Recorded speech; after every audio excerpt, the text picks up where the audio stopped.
Mga pangilatulan, ang ikatulong kandida, ang color pink, na kini gitawag nato sa tulungan sa Latin word, gitawag siya Gaudete Sunday.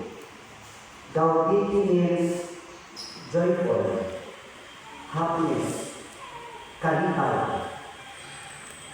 Mga kung atong panahon mga kaigsunan, kung ang katulong tumingo, gibansagan siyang Gaudete Sunday or the Joyful Sunday sa lahat ng interpretation, ato ang pangutanon kung atong nagtagsa ang kawayon, ang pangutanan at ngon.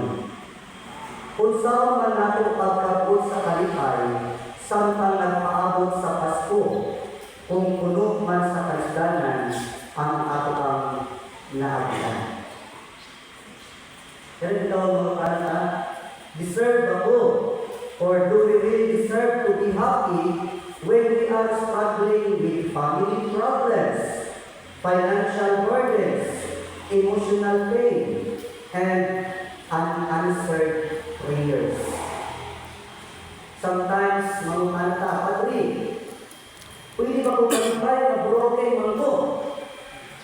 Pwede ba kung malipay na grabe ng tagubot ang pamilya? Pwede ba bumalipay Padre ang needs sa ang konteksto karon na grabe ang korupsyon na pangkabo?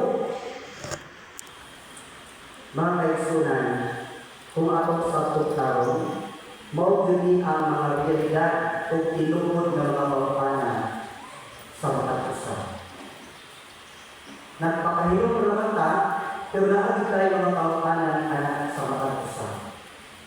Mga kanang pangutanan mga kaigsunan, kung atong i-connect sa atong ebanghelyo, hindi katulungan dito, the gospel today assures us sa pangkalan kung deserve ako Padre na malipay, despite sa mga problems na kung naagihan, the gospel itself naghatag ng assurance.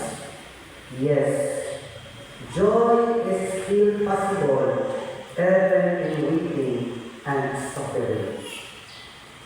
Kung atong balikan ang ebanghelyo, si Juan magbubunyag na kaigsunan, mo ang Juan na kung sa diin, nagsilbi ito sa kanilang ng siya, prepare the way of the Lord. Handa ka ang magianan sa Diyos, hawanin ang iyandagan, tulira ang mga naliliko, pataga ang mga libahong.